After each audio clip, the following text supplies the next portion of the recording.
പ്രിയപ്പെട്ടവരെ, praise the Lord. നിങ്ങളെല്ലാവരും വലിയ ദൈവസാന്നിധ്യത്തിനകത്താണ്. കർത്താവിന് മഹത്വം. പ്രിയപ്പെട്ടവരെ, നമ്മുടെ ഗ്രേസ് ടോക്സിന്റെ അടുത്തൊരു എപ്പിസോഡിലേക്ക് യേശുവിന്റെ നാമത്തിൽ നിങ്ങളെ ഞാൻ സ്വാഗതം ചെയ്യുന്നു. ഇന്ന് നമ്മൾ ശ്രദ്ധിക്കാൻ പോകുന്ന വചനഭാഗം എന്ന് പറയുന്നത് ഉൽപ്പത്തി പുസ്തകം 32-ാം അധ്യായം 10-ാം വാക്യമാണ്. അത് 2 ഭാഗങ്ങളായിട്ടാണ് പറഞ്ഞിരിക്കുന്നത്.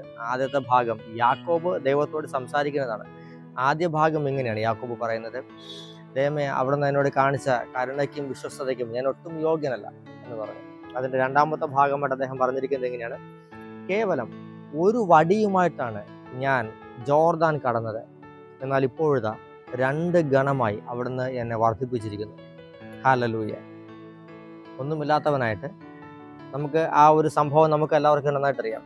ചേട്ടന് ലഭിക്കേണ്ടുന്നതാകുന്ന അനുഗ്രഹത്തെ, കടിഞ്ഞൂൽ അവകാശത്തെ, അനുഗ്രഹത്തെ മോഷ്ടിച്ചുകൊണ്ട് ചതിവിൽ കൈക്കലാക്കിയിട്ട് നഷ്ടപ്പെടുന്നവനായിട്ടാണ് യാക്കോബിനെ ആ ഭാഗത്ത് കാണിച്ചിരിക്കുന്നത്.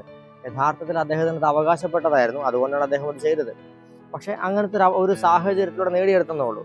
അദ്ദേഹം സഹോദരനെ ഭയന്ന് ഒളിച്ചോടുകയാണ്. വർഷങ്ങൾക്ക് ശേഷം തിരികെ വരുന്നൊരവസ്ഥയാണ്.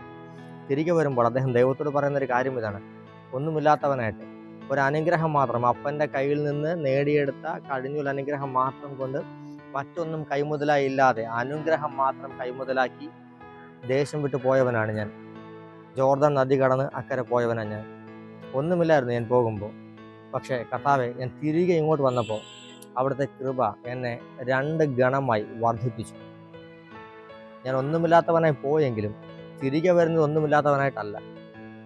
ദൈവത്തിൻ്റെ കൃപ, അവിടുത്തെ കൃപ എൻ്റെ മേലുണ്ടായിരുന്നത് കൊണ്ട്, അങ്ങനത്തെ കാരുണ്യവും വിശ്വസ്തതയും എൻ്റെ മേലുണ്ടായിരുന്നത് കൊണ്ട് ഞാൻ ഒന്നുമില്ലാത്തവനായല്ല, പരാജിതനായല്ല, ഭയപ്പെട്ടവനായല്ല തിരികെ വരുന്നത്.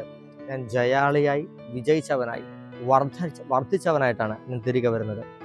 പ്രിയപ്പെട്ടവരെ, കൃപ, ദൈവകൃപ നിങ്ങളുടെ മേൽ വെളിപ്പെടാൻ തുടങ്ങിക്കഴിഞ്ഞാൽ നീ ഒന്നുമില്ലാത്തവനായിട്ടായിരിക്കും ചിലപ്പോൾ ദേഷ്യപ്പെട്ടു പോകുന്നത്. അതല്ലെങ്കിൽ മറ്റു വ്യക്തികളുടെ മുൻപിൽ നീ കാണപ്പെടുന്നത് ഒന്നുമില്ലാത്ത ഒരാളായിട്ടായിരിക്കും.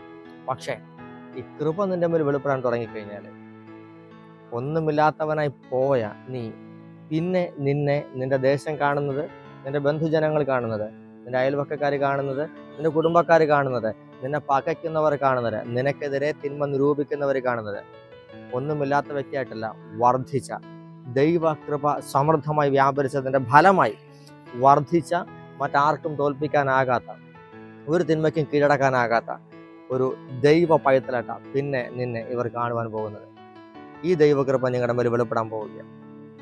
വർധനവിൻ്റെ ദൈവകൃപ. ഒന്നുമില്ലാത്തവനായിട്ടായിരിക്കാം ഇരിക്കുന്നത്, പക്ഷേ ആ കൃപ നിന്നെ വളർത്തും. സങ്കീർത്തകൻ പറഞ്ഞതുപോലെ അങ്ങയുടെ കൃപ എന്നെ വലിയവനാക്കി എന്നാണ് പറഞ്ഞത്. അതെ, ആ ദൈവകൃപ നിന്നെ വലിയവനാക്കും. നീ ചിലപ്പോൾ ഒരു കുഞ്ഞു കുടുംബത്തിനകത്ത് നിന്ന് വന്നതായിരിക്കാം, ആരാലും ശ്രദ്ധിക്കാത്ത ഒരു കാറ്റഗറിയിൽ നിന്ന് വന്നതായിരിക്കാം, ഒരു ഡിസ്ക്രിമിനേറ്റഡ് ഫാമിലിക്കകത്ത് നിന്ന് വന്നതായിരിക്കാം. പക്ഷേ ദൈവകൃപ നിന്റെ മേൽ വെളിപ്പെടാൻ തുടങ്ങിക്കഴിഞ്ഞാൽ നീ ചെറുതായിരിക്കും, പക്ഷെ ഏറ്റവും ചെറിയവൻ ഒരു വലിയ ഗണം പോലെയാകുമെന്ന് വചനം പറഞ്ഞതുപോലെ നീ ഏറ്റവും ചെറിയവനായിരിക്കാം, ഏറ്റവും ചെറിയവളായിരിക്കാം. ആർക്കും നിന്നെ വേണ്ട എന്ന് പറഞ്ഞിട്ടുണ്ടാകാം, എല്ലാവരും നിന്നെ തള്ളി മാറ്റിയിട്ടുണ്ടാകാം. പക്ഷേ കൃപ നിന്റെ മേൽ വെളിപ്പെട്ട് കഴിഞ്ഞാൽ നീ ഒരു ഗണം പോലെ വർദ്ധിക്കുവാൻ തുടങ്ങും. ഒരു വലിയ സമൂഹമായി നീ മാറാൻ പോകുന്നു. ഈ കൃപ നിന്നെ വളർത്താൻ പോവുക. കർത്താവിൻ്റെ കരം നിങ്ങളോട് കൂടെ ഇരിക്കട്ടെ.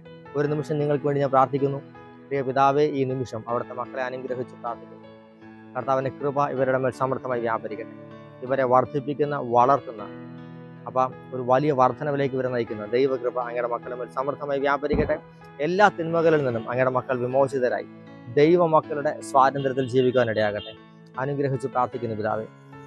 ചില ലിവർ രോഗങ്ങൾ, കരൾ സംബന്ധമായ രോഗങ്ങൾ, ഫാറ്റി ലിവർ പോലെയുള്ള രോഗങ്ങളെ കർത്താവ് സൗഖ്യമാക്കുന്നു. സീമ എന്നു പേരുള്ള ഒരു വ്യക്തിയെ കർത്താവ് പ്രത്യേകമായി തൊടുന്നു. ഷോൾഡറിന് ഡിസ്ലൊക്കേഷൻ സംഭവിച്ചൊരു വ്യക്തിയെ കർത്താവ് സൗഖ്യമാക്കുന്നു. മനസ്സിടിഞ്ഞ് ഹൃദയം തകർന്നിരിക്കുന്ന കുടുംബങ്ങളെ കർത്താവ് അതിൽ നിന്ന് വിടുവിക്കുന്നു. സുവിശേഷ വേലയിൽ പ്രയോജനപ്പെടാൻ ആഗ്രഹിക്കുന്ന 3 യുവാക്കളെ കർത്താവ് അതിനുവേണ്ടി മാറ്റി നിർത്തുന്നു. കർത്താവിൻ്റെ കരം നിങ്ങളോട് കൂടെ ഇരിക്കട്ടെ. യേശുവിൻ്റെ നാമത്തിൽ